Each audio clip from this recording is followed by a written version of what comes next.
Bulletin की शुरुआत इस वक्त की बड़ी खबर के साथ और बड़ी खबर दिल्ली से। दिल्ली जल बोर्ड घोटाले में केजरीवाल से पूछताछ। अरविंद केजरीवाल को आज ईडी दफ्तर में पेश होना है।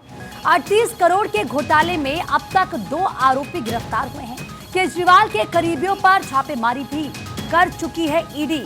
तो इस वक्त की बड़ी खबर आपको बता रहे हैं, अरविंद केजरीवाल के करीबियों पर ईडी पहले भी छापेमारी कर चुकी है। तो अरविंद केजरीवाल से जल बोर्ड घोटाले में पूछताछ होनी है। दरअसल आप देखिए किस तरीके से पूरा मामला क्या है, जरा आप समझिए और क्या है आरोप। 10 सीवेज ट्रीटमेंट प्लांट को 2 कैटेगरी में बांटा गया।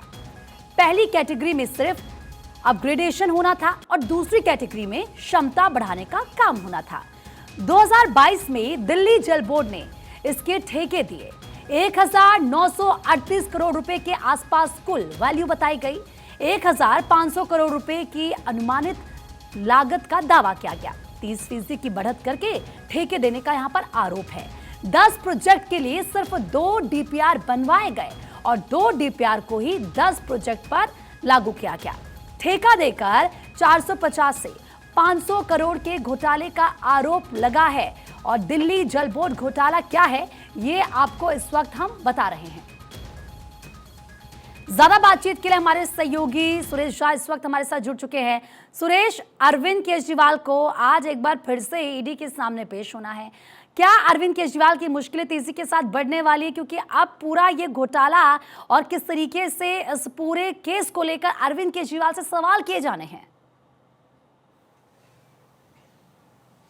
जी बिल्कुल, आबकारी के मामले के जिस तरीके से जांच चल रही थी उसमें लगातार जो है ईडी केजरीवाल से पूछताछ करने की कोशिश करी, लेकिन उनको 9वां समन भेजा गया था। लेकिन इसी बीच जो है अब दिल्ली जल बोर्ड के मामले में जो घोटाला हुआ था, जो मीटर में जो कैश कलेक्शन को लेकर जो घोटाला हुआ था, उसमें 3 फरवरी को रेड की थी ईडी ने।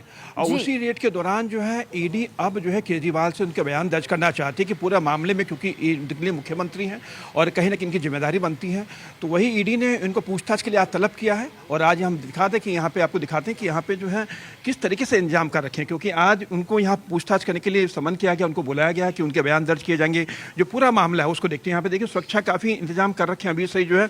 अब देखने वाली बात ये होगी कि इस पूरे जो जिस तरह से उनको समन किया गया कि अब वो यहाँ आते हैं या नहीं आते, लेकिन कहीं ना कहीं ईडी उनसे पूछताछ करने के लिए पूरी तैयारी में है।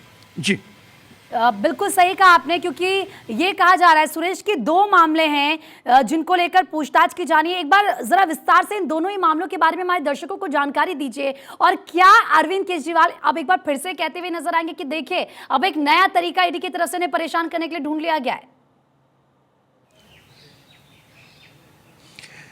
देखिए, 2 मामले हम आपको बताते हैं अपने दर्शकों को। एक मामला है दिल्ली आबकारी नीति को लेकर, जिसमें अरविंद केजरीवाल से ईडी पूछताछ करना चाहती है। उसमें कई लोग गिरफ्तार भी हो चुके हैं और कई लोग इसमें जेल के अंदर भी हैं। चूंकि मुख्यमंत्री हैं तो मुख्यमंत्री होने के नाते आबकारी नीति के मामले में उनसे लगातार पूछताछ करने के लिए उनको समन भेजा जा रहा था, लेकिन वो समन भेजे जाने के बावजूद भी वो पेश नहीं हो पा रहे थे। ये दूसरा मामला है जल बोर्ड के अंदर। जल बोर्ड के अंदर जो घोटाले हुए थे उसको लेकर भी ईडी ने छापेमारी की थी, जिसमें कई चीज़ें बरामद की गई थी। डॉलर बरामद की थी। 3 फरवरी को ये रेड की गई थी, जिसमें जो रेड हुई थी वो थी, इसमें केजरीवाल के निजी सचिव हैं वैभव और एनडी गुप्ता हैं जो राज्यसभा सांसद हैं, उनकी रेड हुई थी। और जल बोर्ड के कई अधिकारियों की रेड हुई थी।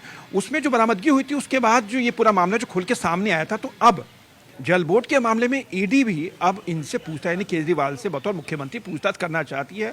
और उसी पूछताछ के लिए उनको जो समन भेजा गया था, उनको आज 18 मार्च को पेश होना है ईडी मुख्यालय में, बयान दर्ज कराने हैं। ईडी उनसे सवाल करेगी कि ये जल बोर्ड के जो घोटाले हुए थे उसमें उनकी क्या भूमिका थी, किस तरीके से उसमें अनियमितता बरती गई, उसमें जो टेंडर पास किए गए उसमें कोताही बरती गई, यानी तमाम तरह के सवालात हैं जिसका वो जवाब ढूंढने की कोशिश करेगी। और वो सवालों के जवाब अरविंद केजरीवाल की मुश्किलें बढ़ती हुई नजर साफ तौर पर आ रही है। इससे पहले शराब घोटाले का मामला बीजेपी की तरफ से इस मुद्दे को उठाया गया, भुनाया गया, और अब लोकसभा के चुनाव की तो तारीखों का ऐलान हो चुका है। अब जल बोर्ड घोटाले का जो जिक्र किया जा रहा है, बीजेपी को बैठे बिठाए एक और बड़ा मुद्दा मिल गया चुनाव में जाने के लिए। जी बिल्कुल, आपने सही कहा। चुनाव की घोषणा हो चुकी, चुनाव की तारीखों का ऐलान हो चुका है। और इसी बीच अब कहीं ना कहीं केजरीवाल को समन देना, एक नहीं दो समन भेजना तो उनके लिए मुसीबत बढ़ाएगा। अब देखने वाली बात है कि किस आबकारी मामले के अंदर वो पेश नहीं हो रहे थे, लेकिन जल बोर्ड के मामले में उनका क्या रुख होता है, वो यहाँ पूछताछ के लिए यहाँ पेश होते हैं या नहीं होते हैं। लेकिन कहीं ना कहीं मान सकते हैं कि चुनाव के दौरान अब अरविंद केजरीवाल की मुसीबतें जो है अब ये बढ़ने वाली है। अब सुरेश देखना होगा कि अरविंद केजरीवाल आगे क्या कहते हैं, आम आदमी पार्टी की तरफ से क्या सफाई इस पूरे मामले में दी जाती है। बहुत बहुत शुक्रिया आपका तमाम जानकारी देने के लिए।